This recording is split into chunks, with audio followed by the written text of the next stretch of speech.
Hadirin sekalian, pada surah Al-A'raf ayat 155 sampai 157 Allah mengisahkan kepada kita tentang janji Allah yang disampaikan kepada Nabi Musa alaihissalam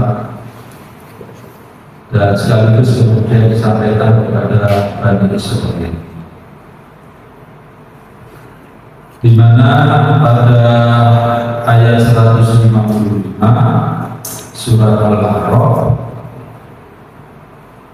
dikisahkan Nabi Musa alaihissalam memilih 70 orang wakil dari seluruh Bani Israil untuk bertobat kepada Allah di tempat dan waktu yang telah ditentukan. Ketika mereka melakukan pertobatan itu, terjadi guncangan bumi yang luar biasa. Kemudian Nabi Musa alaihissalam berdoa kepada Allah, ya Allah, kalau memang Engkau menghendaki umatku yaitu Bani Israil binasa, niscaya sudah lama Engkau binasakan. Tapi apakah Engkau akan membinasakan kami gara-gara ulah jahil dari segelintir umat kami? Dan pada ayat 156 Nabi Musa berdoa kepada Allah, waktu lana fi hadhihi dunya hasanah wa fil akhirah inna hudna ilaik. Maka tetapkanlah kebaikan bagi kami di dunia dan juga di akhirat. Sesungguhnya kami memohon pertolongan. Allah pun menjawab, adzabi usibu bihi man asya wa rahmati wasi'at kulla syai' fas'aluha lilladzina yattaquna wa yu'tuna az-zakata walladzina hum bi ayatina. Rahmat Allah akan dilimpahkan kepada orang-orang yang bertakwa, yang menunaikan zakat, dan orang-orang yang beriman kepada ayat-ayat Allah. Pengertian beriman kepada ayat-ayat Allah itu pada ayat berikutnya, yaitu ayat 157. Alladzina yattabi'una rasulan nabiyyal ummiyal ladzi yajidunahu maktuban indahum fit tawrati wal injil, dan seterusnya.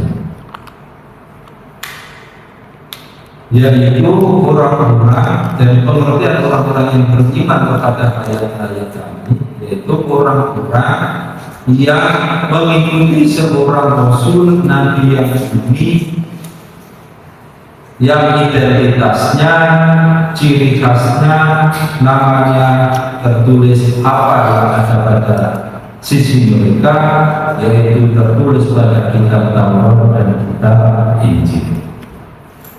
Saya sampai di sini saja karena kita penjelasan tentang Nabi Muhammad dalam kitab Taurat dan Injil. Ketika dialog dengan pendeta-pendeta Kristen, ayat ini digugat. Ayat surat Al-A'raf. Pendeta itu mempertanyakan bagaimana mungkin di zaman Nabi Musa Allah berfirman kepada Nabi Musa bahwa nanti Bani Israil atau orang-orang Israel akan mendapatkan limpahan rahmat dari Allah. Di situ disebutkan bertakwa, kemudian menunaikan zakat dan beriman kepada ayat-ayat Allah. Pengertian beriman pada ayat-ayat Allah itu yaitu mengikuti seorang nabi, seorang rasul, nabi yang unik, yang identitasnya tertulis dalam Taurat dan Injil. Dan di masa Nabi Musa belum ada Injil. Bagaimana mungkin di masa Nabi Musa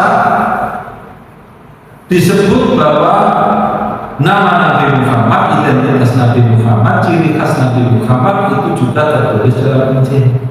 Padahal Injil belum ada. Ini yang pertama. Gugatan mereka yang kedua adalah kalau memang ramalan tentang Nabi Muhammad dan hanya Nabi Muhammad tertulis di dalam kitab Taurat dan Injil, tolong tunjukkan di mana nama Nabi Muhammad tertulis di dalam kitab Taurat dan Injil.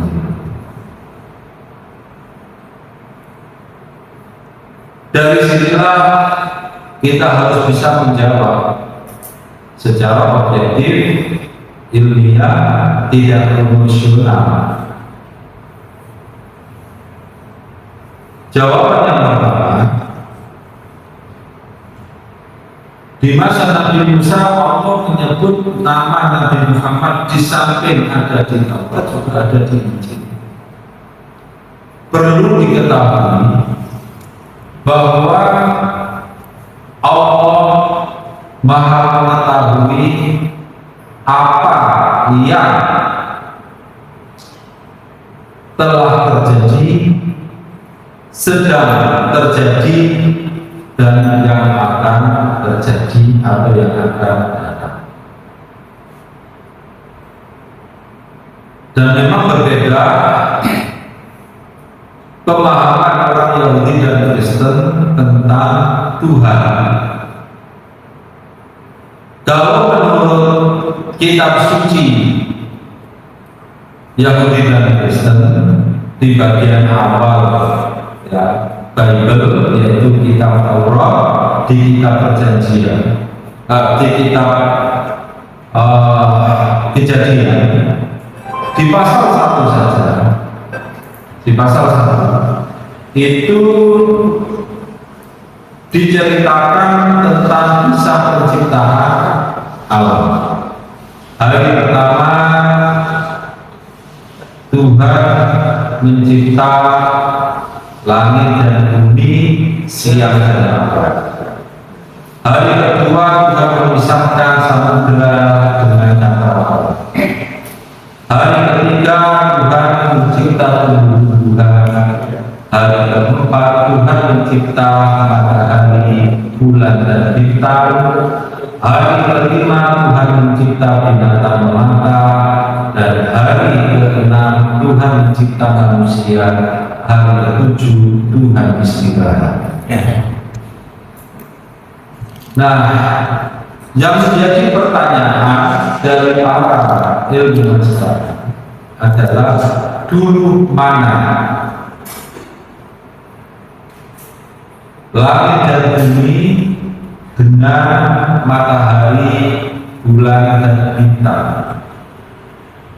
Di awal kitab Kejadian itu disebutkan hari pertama Tuhan mencipta langit dan bumi, siang dan malam. Matahari dicipta pada hari keempat. Matahari, bulan dan bintang dicipta pada hari keempat. Siang dan malam pada hari pertama. Bumi pada hari pertama. Oleh karena itulah mengapa kemudian Lembaga Biblika Indonesia yang biasa kita kenal namanya LAI, Lembaga Alkitab Indonesia. Nah, Lembaga Biblika Indonesia adalah sebuah lembaga yang memiliki otoritas menerbitkan kitab suci Katolik. Mengomentari, ya, Lembaga Biblika Indonesia memberikan penjelasan atau mengomentari tentang kisah penciptaan alam. Disebutkan bahwa kisah penciptaan alam itu ditulis dalam alam pikiran yang primitif. Oleh karena itu,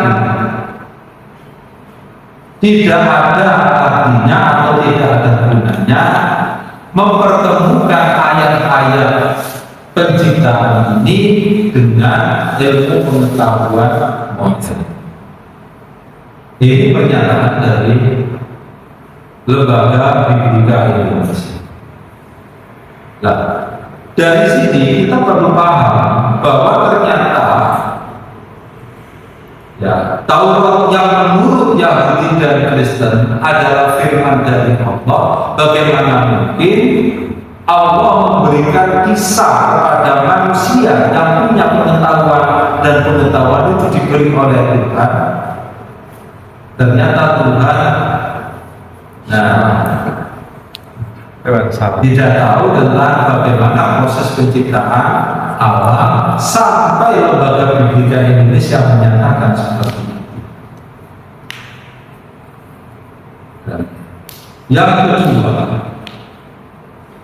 pada Kitab Kejadian juga pasal 6 ayat 5 dan 6.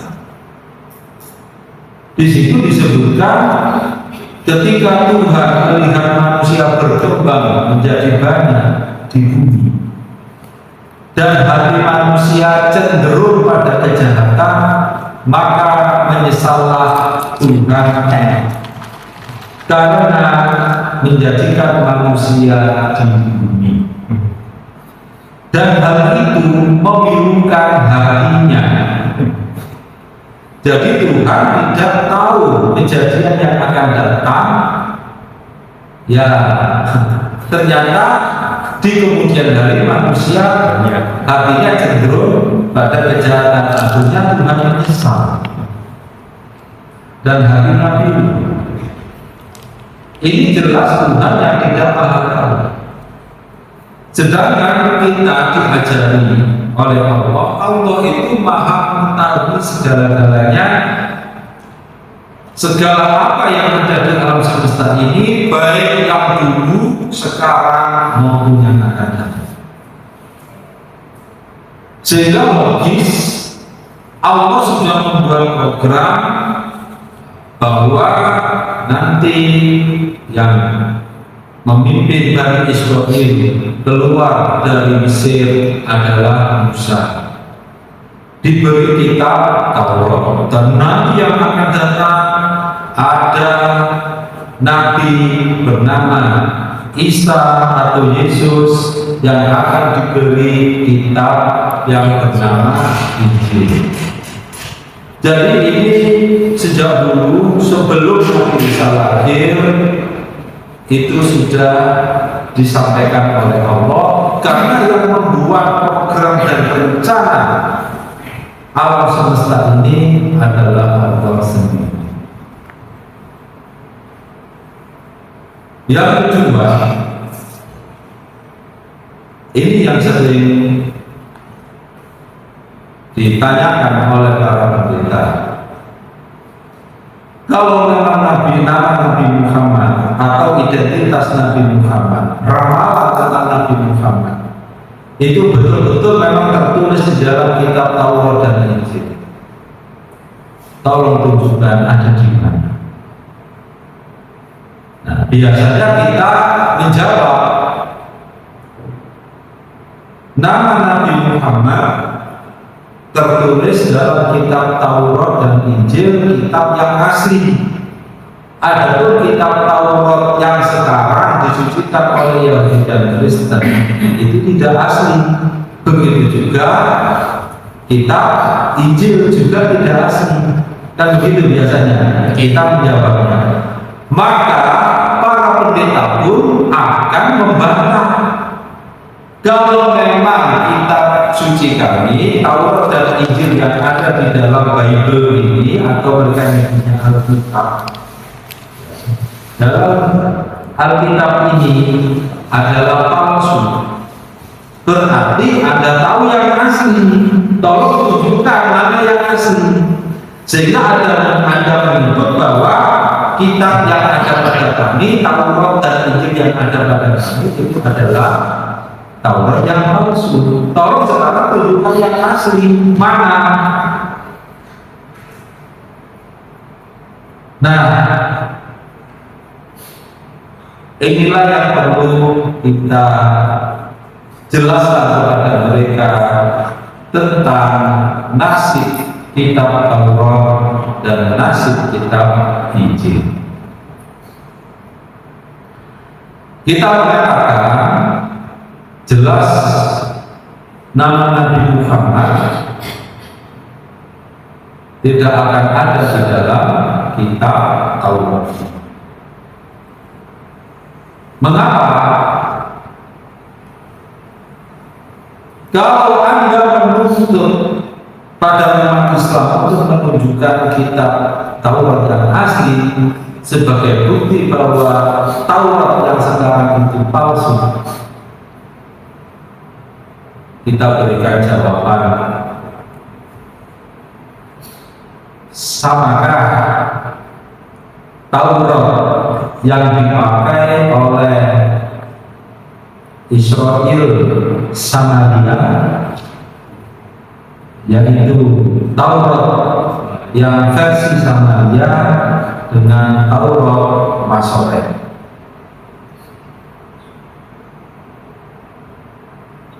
Terkadang ya mayoritas orang Kristen sedunia ini tidak tahu bahwa Masoreh Taurat yang mereka pakai seluruh dunia ini mayoritas adalah Taurat versi Masoreh, dan mereka tidak tahu Taurat yang versi Samaria. Dan itu sangat banyak perbedaannya atau kontradiksinya. Bahkan dalam buku yang sekarang muncul itu lupa ya. Jadi itu membandingkan, jadi satu halaman itu menampilkan Taurat Samaria dan Taurat Masoreh. Ternyata banyak perbedaannya lebih dari 6.000 perbedaan. Jadi ini sebagai bukti bahwa ayat-ayat Taurat yang ada sekarang itu jelas bukan dari Allah. Kalau dari Allah jelas itu nanti tidak ada perbedaan. Yang kedua, kalau memang Taurat itu yang sekarang ini adalah sama dengan yang diberikan kepada Nabi Musa alaihissalam, lalu bagaimana pada bagian akhir kitab Taurat, yaitu pada Ulangan pasal 34 ayat 5 dan seterusnya, tentang kisah kematian Nabi Musa. Di situ disebutkan pada pasal 34 kitab Ulangan pasal 34 ayat 5 dan 6 itu berbunyi, maka matilah Musa hamba Tuhan itu. Ia dikubur di tentangan Betel, dan dikuburkannya lah ia di tentangan Betel, dan tidak ada orang yang tahu kuburnya sampai hari ini. Ada dua poin yang perlu kita cermati. Yang pertama adalah maka matilah Musa hamba Tuhan. Mayoritas Yahudi, Kristen, dan juga Islam pasti berkeyakinan bahwa Taurat itu ditulis di masa Nabi Musa. Dan keyakinan kita itu. Tapi ternyata di sini disebutkan yang pertama, maka matilah Musa itu ditulis dalam kitab Taurat. Terus siapa yang menulis? Maka ada teori bahwa ayat itu ditulis Nabi Musa sendiri, diberitahu oleh malaikat bahwa sebentar lagi dia mati. Sebelum mati menulis ayat itu, maka matilah Musa hamba Tuhan. Tapi yang menjadi persoalan adalah yang kedua, apa? Dikuburkannya lah. Nyanya itu besar. Dan kita cek yang bahasa Inggris, yang Yunani, nah yang Ibrani juga begitu, sama. Yang Masoret. Jadi dikuburkannya. Nya di sini artinya bahwa Nabi Musa dikubur oleh Allah, atau Allah yang mengubur Musa. Tetapi kalau versi Samaria, yang mengubur itu bukan Allah, tapi yang mengubur adalah Bani Israil. Itu. Kemudian yang ketiga, di situ disebutkan dan tidak ada orang yang tahu kuburnya sampai hari ini. Sampai hari menulis ayat terakhir Taurat itu, ayat Taurat bagian terakhir tertulis tidak ada orang yang tahu kuburnya sampai hari ini. Berarti sampai penulisnya menulis ayat itu, penulisnya Bani Israil tidak tahu kuburnya Nabi Musa. Berarti selisih kematian Nabi Musa dengan penulisan ayat itu berapa tahun? Rentang waktu ratusan tahun. 50 tahun masih bisa tahu. Sebagai bukti, saya sekarang usia 57 tahun. Saya yakin piatu usia 7 tahun. Berarti 5 tahun, 50 tahun ya berlalu. Saya jadi anak yatim piatu. Atau sejak 50 tahun yang lalu. Ketika hadirin yang ada di sini ingin tahu kubur kedua orang tua saya ajak ke Desa Sawan, Kecamatan Buduan, Kabupaten Sidoarjo. Saya ajak ke sana. Dengan tepat saya bisa menunjukkan, meskipun sudah 50 tahun, saya bisa menunjukkan ini makam ibu saya, ini makam ayah saya. Tahu? Meskipun sudah 50 tahun. Lah ini penulisnya dan seluruh Bani Israil tidak tahu kuburnya Nabi Musa. Selisih berapa tahun antara kematian Nabi Musa dengan penulisan ayat terakhir, bagian akhir di kitab Taurat. Ratusan tahun. Nah, dari situlah kita tahu bahwa ini bukan, jadi Taurat yang ini bukan firman Allah yang diberikan kepada Nabi Musa alaihissalam. Jadi sudah kacau. Jadi asalnya firman Allah ya diubah-ubah. Sudah berubah. Dan memang juga terdapat unsur politis dalam penulisan Taurat. Sebagai contoh unsur politis adalah mengapa dari jalur Yehuda dikisahkan, ya, mulai Yehuda sampai Nabi Sulaiman, keturunan Yehuda berhubungan dengan zina.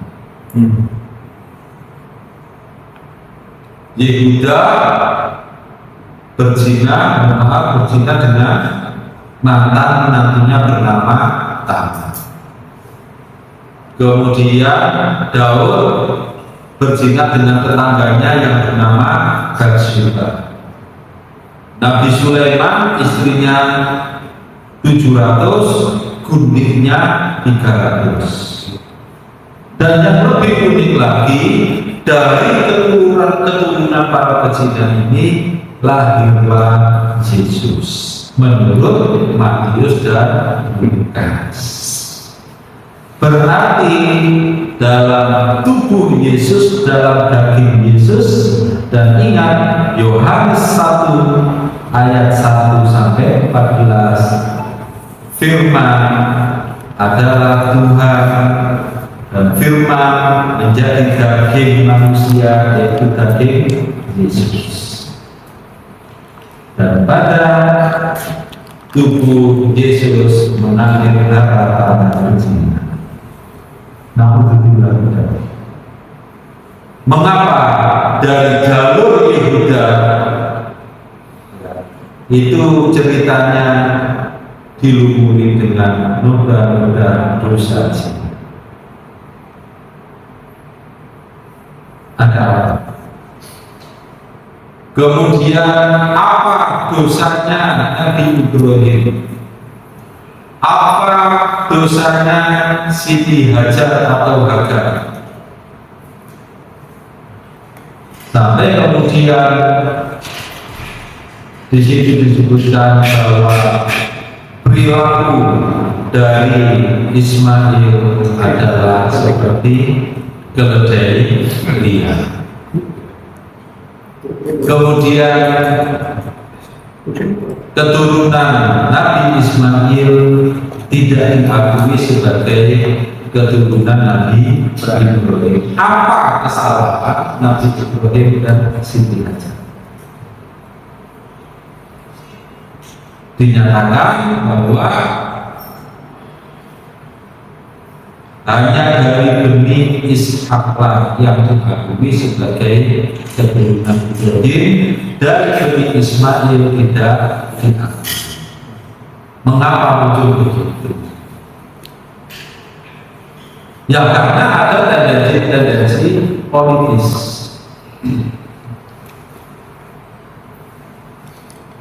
Sama seperti bagaimana nama Nabi Muhammad tidak muncul di dalam Taurat.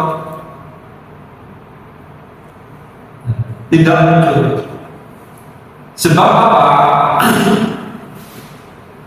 Sebab Bani Israel, ya mulai dulu sampai sekarang, mereka ini menyatakan diri sebagai nahnu awliya lillahi min duninnas, atau we are the chosen people. Kami adalah satu-satunya umat, satu-satunya bangsa yang dicintai oleh Allah. We are the chosen people. Kami adalah bangsa pilihan. Adalah sebuah ironi. Mereka sejak dulu mengatakan begitu, kemudian Nabi akhir bukan lahir dari kalangan dari Israel, tetapi lahir dari kalangan dari Ismail, dari bangsa Arab. Mereka khawatir. Apa kekhawatirannya?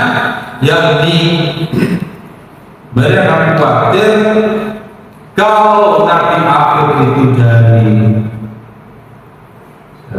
keluarga di luar Bani Israel, dikhawatirkan nanti bangsa di mana Nabi aku dilahirkan akan menjadi bangsa kelas satu di dunia ini. Sedangkan Bani Israel akan menjadi penduduk dunia kelas kedua.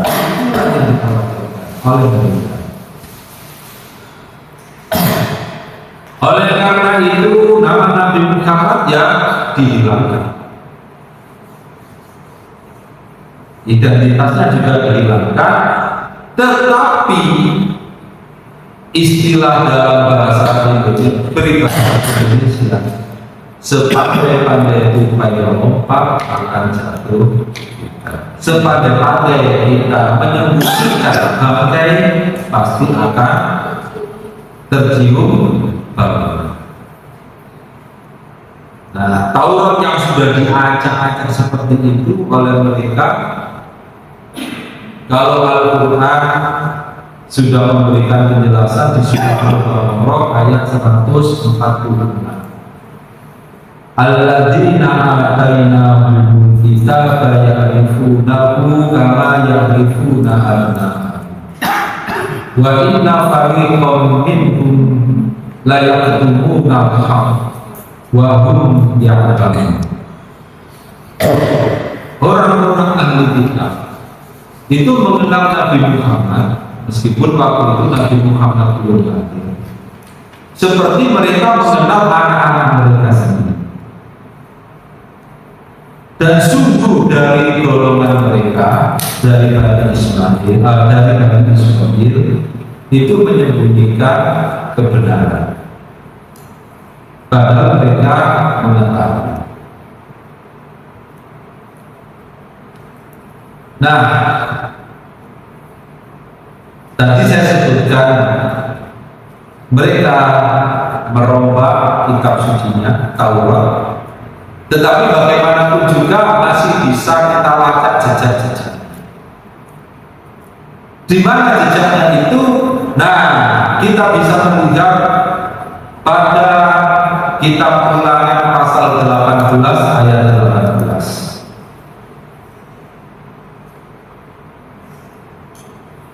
Di situ disebutkan, aku akan membangkitkan seorang nabi seperti kamu, yaitu seperti Nabi Musa, dari antara saudara mereka. Aku akan meletakkan firman-Ku di mulutnya, dan ia akan menyampaikan kepada mereka segala apa yang Aku perintahkan. Ayat itu menjadi rebutan tafsiran, terutama antara Kristen dan Islam. Menurut Kristen, Nabi yang dimaksud pada kitab Ulangan pasal 18 ayat 18 itu adalah Yesus. Di samping Yesus sebagai anak Tuhan sekaligus Tuhan, juga sebagai utusan Tuhan, karena dia memiliki kodrat manusia di samping kodrat Tuhan. Maka yang dimaksudkan seorang nabi yang dibangkitkan oleh Allah seperti Nabi Musa dari antara saudara-saudara Bani Israel adalah Yesus. Oleh karena itulah pada kitab-kitab Injil itu dipaksakan ada cerita Nabi Isa menyingkir mengungsi ke Mesir, kan begitu. Sama seperti dipaksakan cerita menjelang kelahiran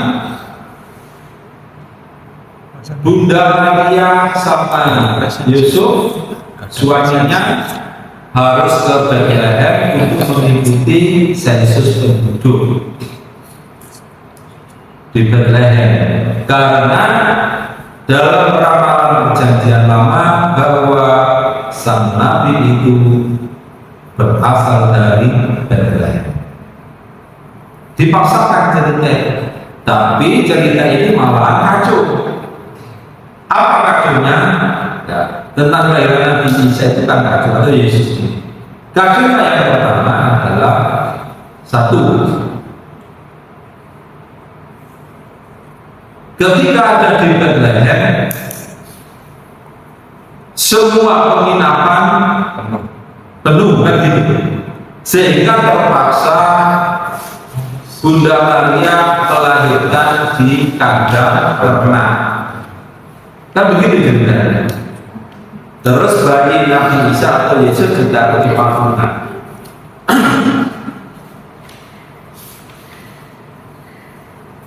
Penuh kan, dan tidak ada orang yang tahu, penduduk di situ tidak ada yang tahu bahwa bayi yang lahir itu adalah Tuhan, kan begitu. Dan dia tahu. Tapi kenapa para gembala yang menjaga, ternaknya yang dilepas di malam hari didatangi oleh malaikat, diberitahu bahwa di Bethlehem telah lahir Kristus Tuhan di kota Daud di Bethlehem. Padahal para penggembala tidak ada kepentingan. Kenapa malaikat memberitahu para penggembala, sedangkan penduduk Bethlehem tempat kelahiran Yesus tidak diberitahu bahwa akan lahir bayi Tuhan, sehingga penduduk itu mempersilahkan Bunda Maria untuk menginap di rumahnya, kan begitu. Kenapa malah para penggembala? Jadi dipaksakan cerita itu di dalam kitab Injil. Nah, untuk menyesuaikan dengan ramalan yang ada di perjanjian lama. Nah, jadi mereka memaksakan cerita, membuat cerita yang ada di Injil. Jadi sebagai contoh yang tadi, ya seperti Musa dari Mesir. Yesus bagaimana sebelum mewartakan Injilnya itu pernah mengungsi di Mesir juga. Selanjutnya di situ disebutkan bahwa Allah meletakkan firman-Nya di mulutnya. Ini orang-orang Kristen menyatakan, dan memang Yesus itu sebagai firman yang hidup. Jadi firman yang dibawa oleh Yesus itu yang keluar dari mulut, berada pada Tuhan. Berdasarkan mereka begitu karena mereka punya keyakinan Yesus adalah firman adalah Tuhan, berarti Yesus adalah Tuhan, Yesus adalah firman, dan firman itu berada pada mulutnya. Sehingga seperti Bapak Wirseno, ya, tokoh Kristen Ortodoks Syria itu mengatakan kalau Al-Quran nuzul menjadi buku, kan begitu Bapak Wirseno, kan begitu kan? Beda dengan Injil yaitu firman Allah nuzul menjadi daging manusia Yesus, sehingga apa yang diucapkan oleh Yesus itu adalah firman.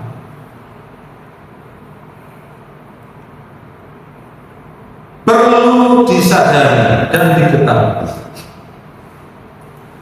Nah, memang kalau menurut Injil karangan Yohanes pasal 1 ayat 1 sampai 14, yang ayat 1, pada mulanya adalah firman itu bersama-sama dengan Tuhan, dan firman itu adalah Tuhan. Yang ayat 14, firman menjadi manusia. sebenarnya itu kalau di bahasa Indonesia diterjemahkan manusia, sebenarnya itu yang lebih tepat, dan firman telah menjadi daging, maksudnya dagingnya manusia. Itu terjemahan dari bahasa Yunani shar, daging.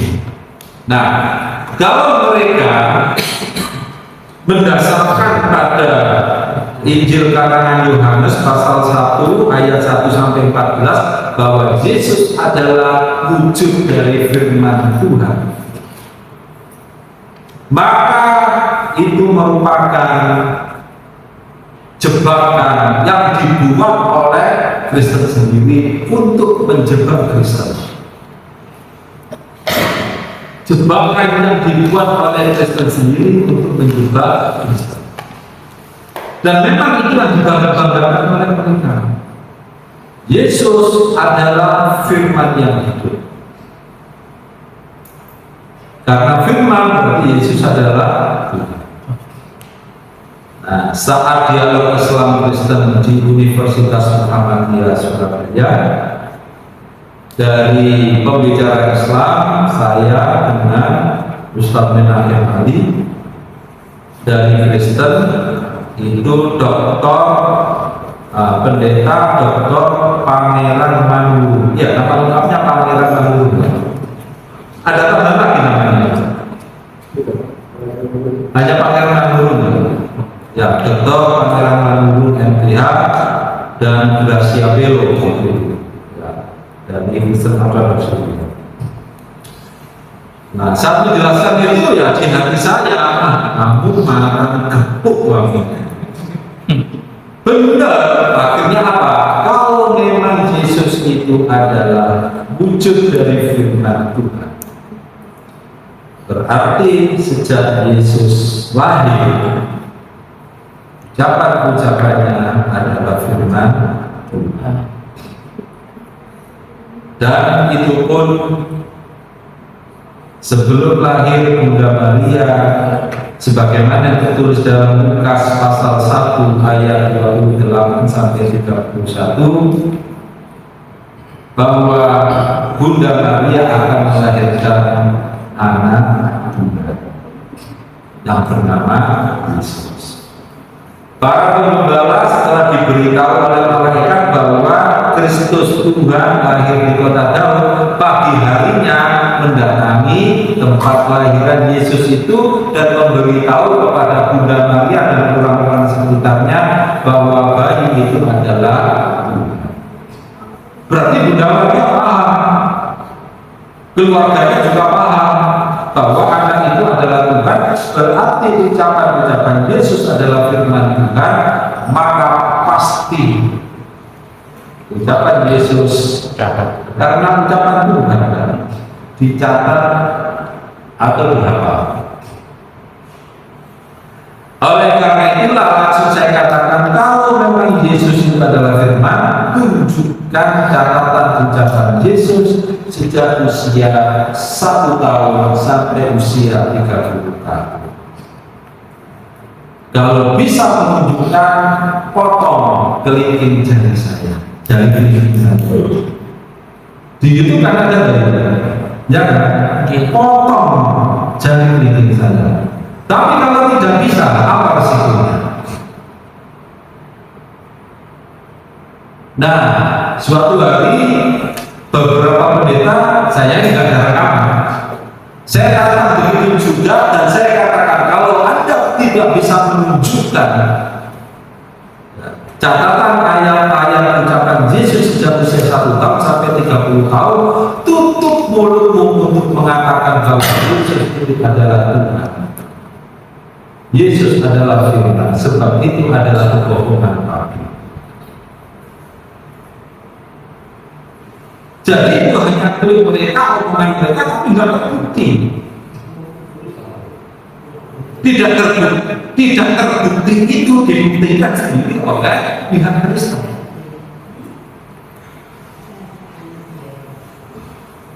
Jadi mereka mau memaksakan diri seperti itu supaya cocok dengan nubuat tentang datangnya Nabi Yang dimaksud pada ulangan pasal 18 ayat 18 itu, aku akan meletakkan firman-Ku di. Nah, kalau untuk Nabi Muhammad antara ayat ulangan itu, meskipun ini sudah bukan asli lagi, udah rombakan, tapi kan jejak-jejaknya masih kita itu. Nah, kalau di Al-Quran tadi disebutkan surat Al-Baqarah 157 itu adalah alladzina yattabi'una rasulan nabiyyal ummiyal ladzi yajidunahu maktuban indahum fit Taurat wal Injil. Nabi itu, Rasul itu adalah Nabi yang ummi. Karena ummi tidak bisa baca tulis terus. Apa? Memakai tradisi lisan, bukan tradisi tulisan. Langsung dibacakan oleh malaikat Jibril, langsung dihafal oleh Nabi Muhammad, bukan tulisan. Setelah Nabi Muhammad hafal, para sahabat diajari oleh Nabi Muhammad sampai hafal, kemudian ditulis. Apakah itu di kertas, waktu itu ada kertas itu, di lembaran-lembaran berupa hukma, juga di lembaran kulit binatang, atau di batu, dan lain-lain. Tapi yang diandalkan adalah tradisi lisan, bukan tulisan. Makanya tidak usah heran kenapa catatan Al-Quran itu terserak-serak di mana-mana, disimpan oleh mereka, tidak menyatu, karena mereka mengandalkan tradisi tulisan. Lah kalau catatannya hilang, bayi orang tidak masalah. Ya kan? Tidak ada masalah meskipun hilang. Apa resikonya? Tidak ada. Oleh karena itu, Al-Quran itu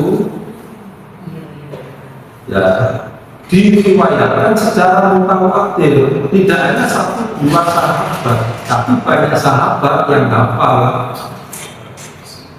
Terus dicek juga dengan tulisan-tulisan, tapi rata-rata sahabat hafal. Coba aja kita bisa men-tracing, melacak tentang asbabul wurud atau sebab musabab Nabi Muhammad SAW ya, melakukan kunut nazilah selama 1 bulan. Karena para penghafal Al-Quran ya, dibunuh oleh para musyrikin. Dibunuh. Jadi saat Nabi, di masa Nabi, para penghafal Al-Quran sudah banyak dan hampir seluruh sahabat itu hafal. Nah, kalau kita baca sirah sahabat itu juga di riwayat-riwayat hadis, di hadis-hadis itu ketika para sahabat melaksanakan qiyamul Ramadan, tradisi mereka pada masa Rasulullah saat sholat tarawih, kita nyebutnya sekarang tarawih. Nah, kalau di hadis ada istilah tarawih, qiyamul Ramadan. Saat qiyamul Ramadan atau sholat tarawih, itu para sahabat itu rata-rata per 1 rakaat itu bacaannya sekitar 200 ayat per 1 rakaat. Kalau Rasulullah malah tambah panjang lagi. Makanya kenapa saya sering menantang para pendeta. Saya sering menantang para pendeta di Jakarta, di Surabaya.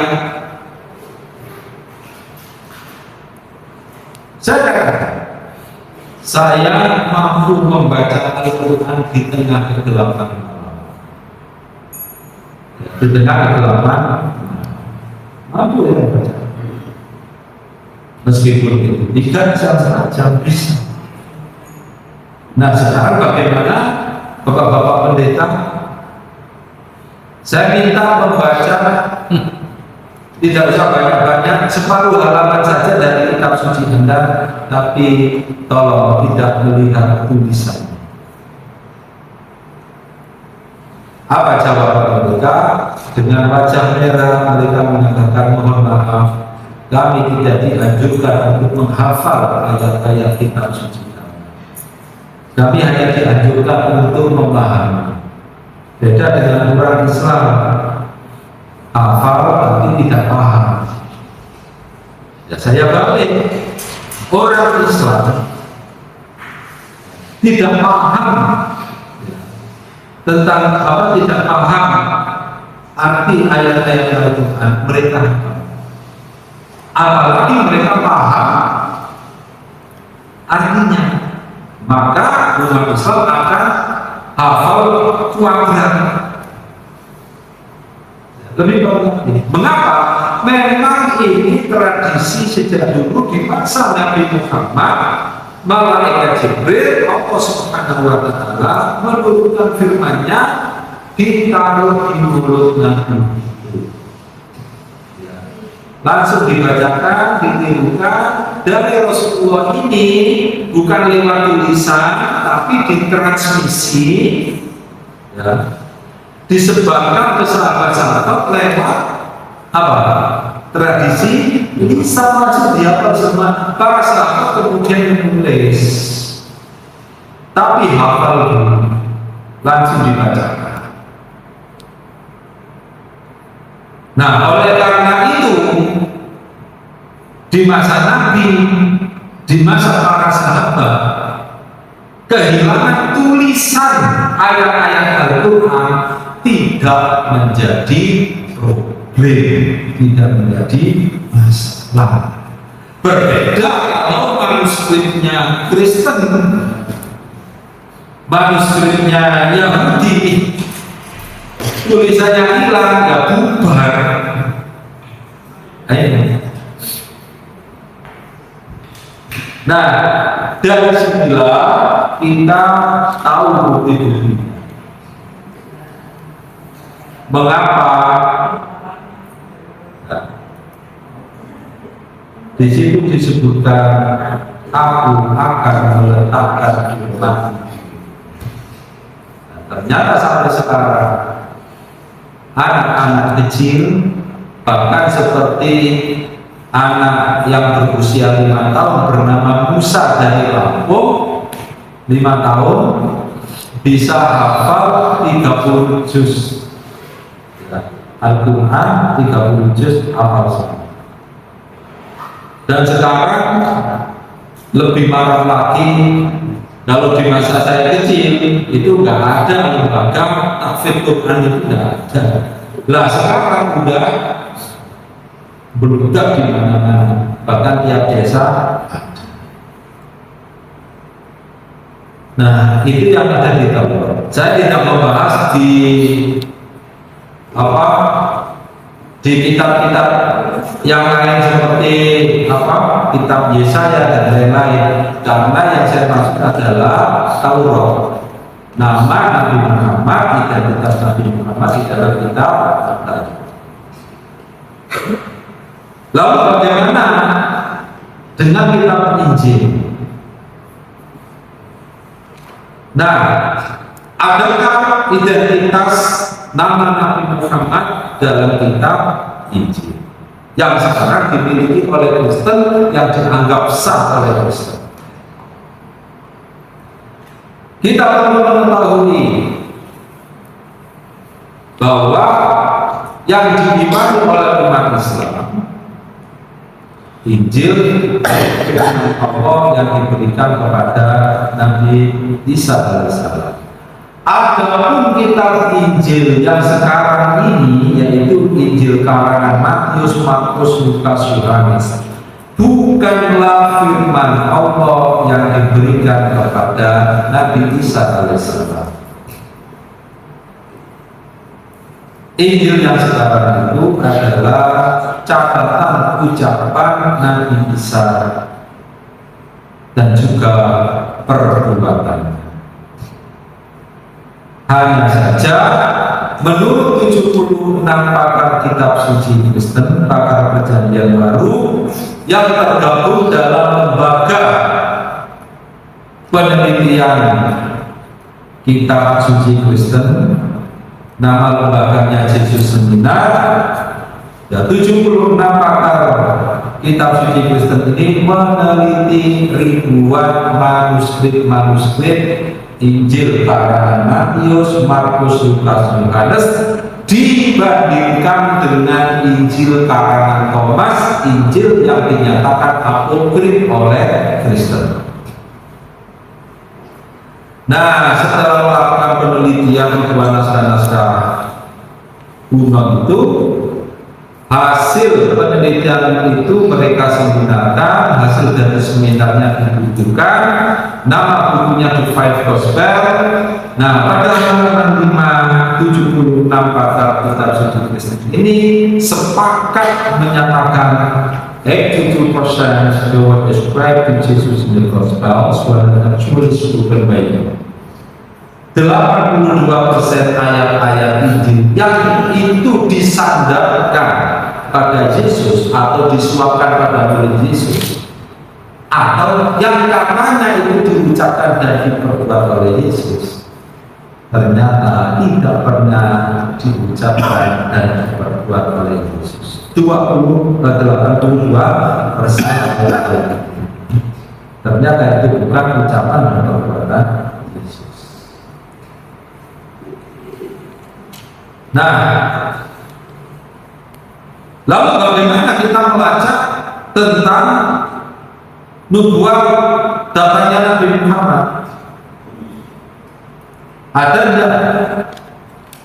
Oke, saya tidak berbicara dulu yang ada di Injil karangan Yohanes dan lain-lain. Perlu kita ketahui bahwa pada akhir abad kelima Masehi,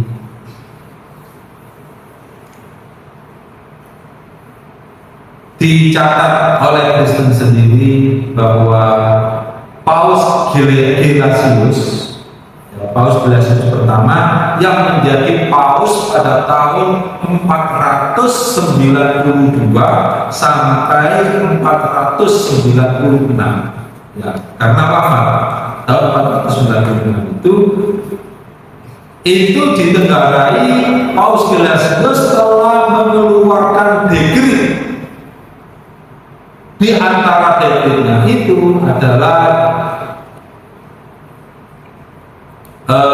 mendaftar kitab-kitab Injil yang dianggap tidak sah, yang dilarang dibaca oleh Kristen.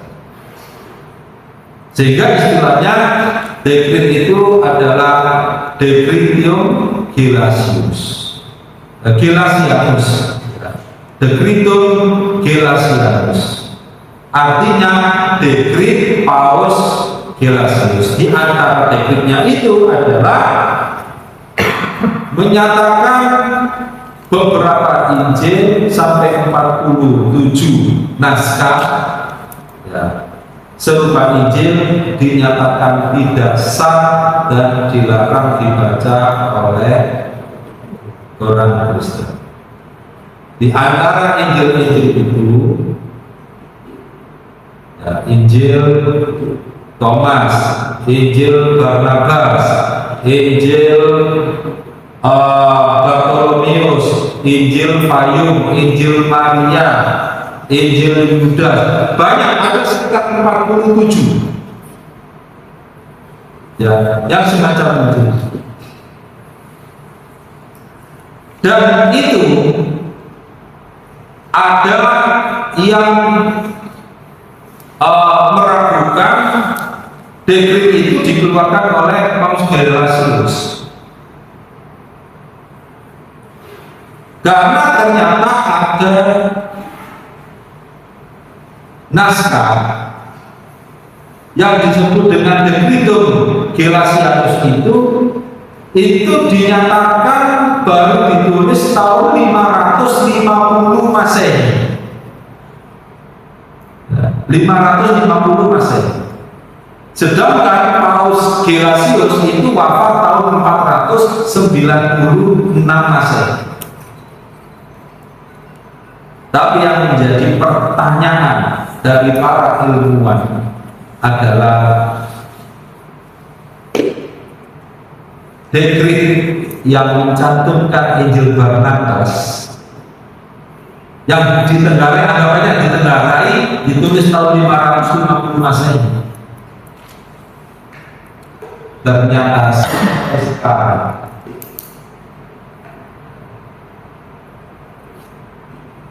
itu mereka tidak tahu manuskrip yang ditulis pada abad kedua, pertama, kedua, ketiga Masehi.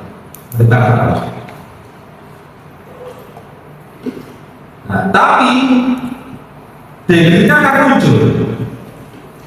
Ada Injil Barnabas yang katanya tahun 550 Masehi. Sedangkan Nabi Muhammad lahir tahun 571. Nah, saat itu di Ensiklopedia Britannica itu menyebutkan bahwa Injil Barnabas yang tercantum apokrif menurut Decretum Gelasianus itu tidak tahu isinya seperti apa. Yang kemudian sekitar abad ke-18 Masehi ditemukan manuskrip Injil Barnabas. Manuskrip Injil Barnabas. Tetapi kemudian dari pihak Kristen itu menyatakan yang menulis Injil Barnabas itu adalah orang Islam, ditulis pada abad ke-13 Masehi. Menurut mereka begitu. Nah, ternyata kemudian sampai diterjemahkan ke bahasa Spanyol, ke bahasa Inggris, dan ternyata apa? Pada tahun 2004, ya 2004 berarti 20 tahun yang lalu, manuskrip Injil Barnabas ditemukan dan sekarang ada di museum negara Turki, dan itu menurut hasil penelitian ditulis pada abad ke-4 Masehi. Abad ke-4. Sehingga kemudian kalau sebelumnya, sebelum tahun 2004, ada tuduhan bahwa Injil Barnabas ditulis oleh orang Islam, ternyata terbantah. Dan mengapa sih Injil karangan Barnabas ini dilarang beredar? Disebabkan di situ di antaranya adalah di beberapa halaman tertulis nama Nabi Muhammad SAW. Padahal itu yang ada di Turki ditulis pada abad ke-4 Masehi. Itu pun salinan, bukan aslinya. Sedangkan Nabi Muhammad lahir pada abad ke-6 Masehi. Selisih 2 abad.